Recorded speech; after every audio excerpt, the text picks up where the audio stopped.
member. The member for, member for Fisher. Madam Deputy Speaker, last week I held 14 listening posts around my electorate. I spoke to scores of people in Landsborough, Mooloolah, Belvista, Mooloolaba, Glasshouse Mountains, Golden Beach, Kawana Waters, Udlow, Caloundra, Beerwah, Curramundi, Mullaney and Peachester. It was instructive and energising. The people of Fisher are full of fantastic ideas and useful feedback, and I intend to speak about the issues that they raised throughout the coming sitting weeks.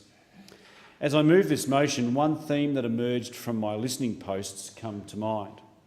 The people of Fisher want their 3 tiers of government, federal, state and local, to work together.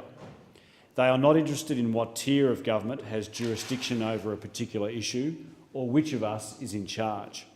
The people of Fisher want us to cooperate as a team in their best interests and to get on with the job of delivering the infrastructure they need.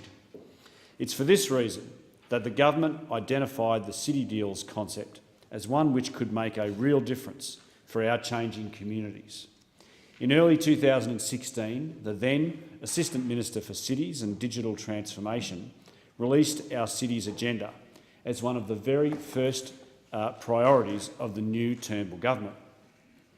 This agenda, in effect, declared the Commonwealth's door open for state premiers, local mayors and the private sector to join us in a coordinated and effective approach to long-term planning. This government has provided a platform for cooperative, long-term infrastructure investment, both public and private, which can help our urban economies to grow.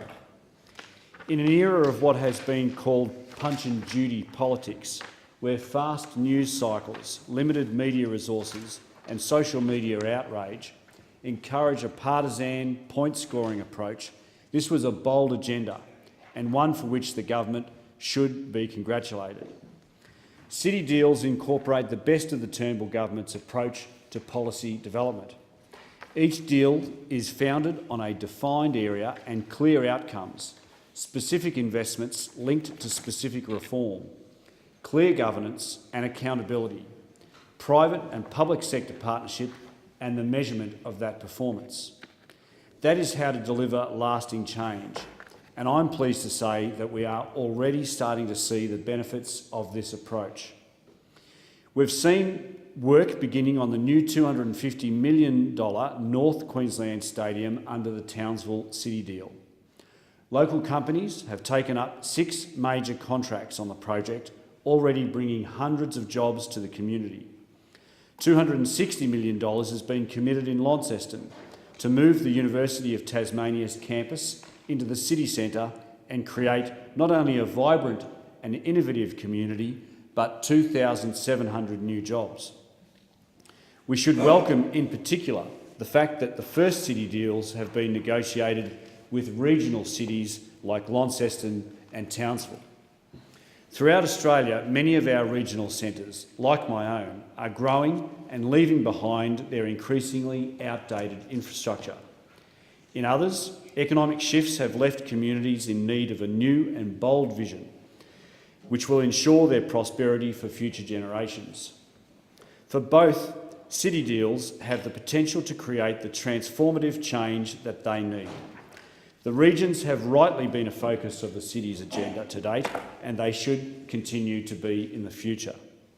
On that note, I'm happy to be able to add for the record that since I gave notice of this motion, the government has announced that 2 additional City Deals are progressing toward being established, one in Hobart and another welcome deal with the regional Victorian community of Geelong.